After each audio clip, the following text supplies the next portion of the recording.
Espagne et ses crimes impunis, celle de l'époque du général Franco, de ses 40 ans de régime autoritaire, de politique répressive où penser autrement était interdit, une période de terreur mais volontairement effacée, amnistiée par une loi de 1977, 2 ans après la mort justement du général Franco. Sauf que ce n'est pas un état de pardonner. C'est tout le thème du film documentaire Le silence des autres, tourné par Almudena Carracedo et Robert Bahar. On en parle avec notre invitée, Maître Elena Gajou.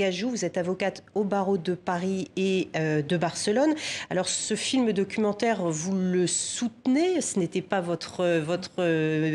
comment dirais-je, l'origine de la chose. Vous avez tellement aimé ce film que vous avez décidé de le défendre. Qu'est-ce qui vous a frappé dans ce film? Bonjour et merci d'abord de nous donner la voix.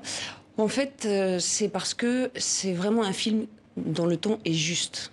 C'est-à-dire, c'est un film, il a été tourné pendant 6 ans.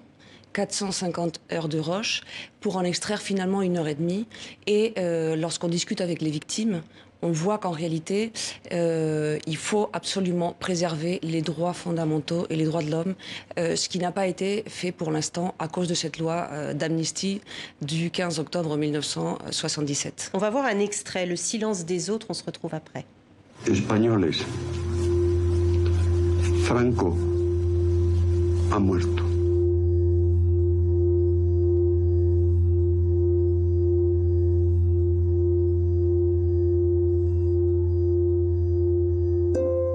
Se puede olvidar, pero no perdonar.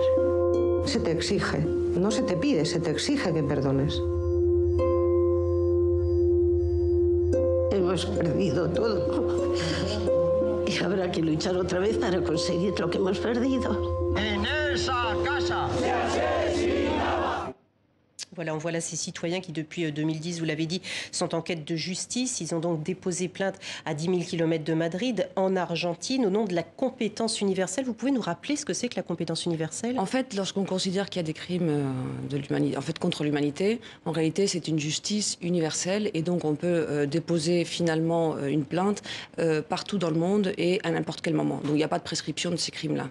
Donc, n'ayant pas pu engager des actions ou l'ayant fait, mais celles-ci, elles ont toujours été archivées en Espagne, ces victimes, finalement, elles ont décidé de déposer leur plainte en 2010, donc effectivement en Argentine.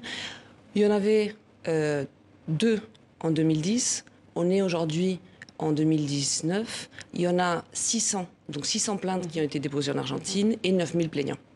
Est-ce qu'un film tel que celui-là, qui donne la parole justement aux victimes ou aux générations qui ont suivi, il y en avait déjà eu en Espagne?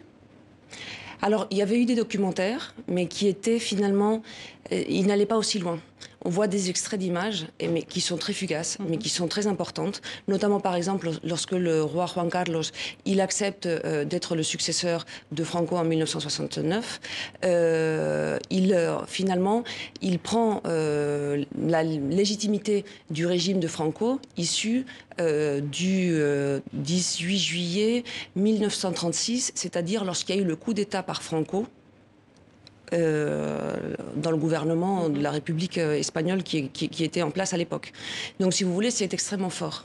Alors, on le voit, l'Espagne, on l'a entendu, en pleine instabilité, en pleine crise persistante avec la Catalogne indépendantiste. Pensez-vous qu'aujourd'hui, ce pacte du silence sera un jour pris en main par peut-être une nouvelle classe politique pour justement rompre ce silence et rendre justice à ces victimes? Alors, je pense absolument que l'aide internationale est fondamentale parce que je ne suis pas très optimiste.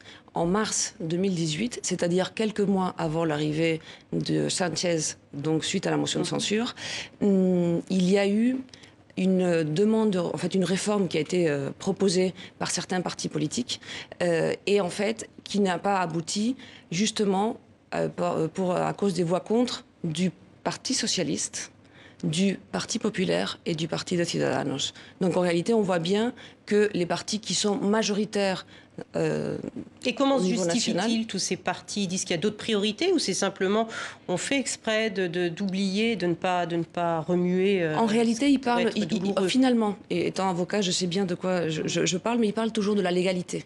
Finalement, c'est qu'il y a cette loi de 1977 qui dit que, et il faut la respecter. C'est comme en ce moment en Catalogne, par rapport au référendum, la Constitution ne permet pas l'organisation de référendum, donc on n'est pas dans la légalité. Est-ce que dans les écoles espagnoles, cette période de l'histoire est enseignée? Très mal. Très très mal. Là et encore, très volontairement dans le programme du ministère de l'Éducation espagnol? Écoutez, je ne sais pas si volontairement ou pas, mais en tout cas dans les programmes, comme ils sont toujours finalement en retard, ça se voit en une semaine, même pas, et c'est vraiment survolé. Et d'ailleurs, le film le démontre bien. Mais les jeunes générations en ont conscience? Le film, par exemple, ils l'ont vu en Espagne, les jeunes? Les jeunes, en fait, le film, l'affiche n'est pas du tout la même, et donc ça n'a pas été identifié initialement comme un film documentaire sur cette période-là. Et il y a tout un travail qui est en train d'être fait pour qu'il soit diffusé dans les écoles et pouvoir prendre la mesure de l'ampleur de cette carence et cette souffrance finalement des familles. Donc c'est pas tabou en tant que tel? C'est pas tabou en tant que tel. Je pense que si je vais jusqu'au bout du raisonnement, oui. C'est tabou. Merci beaucoup, Maître Elena Gajou, d'avoir été avec nous pour nous parler donc de ce film Le silence des autres, un film produit d'ailleurs par Pedro Almodovar.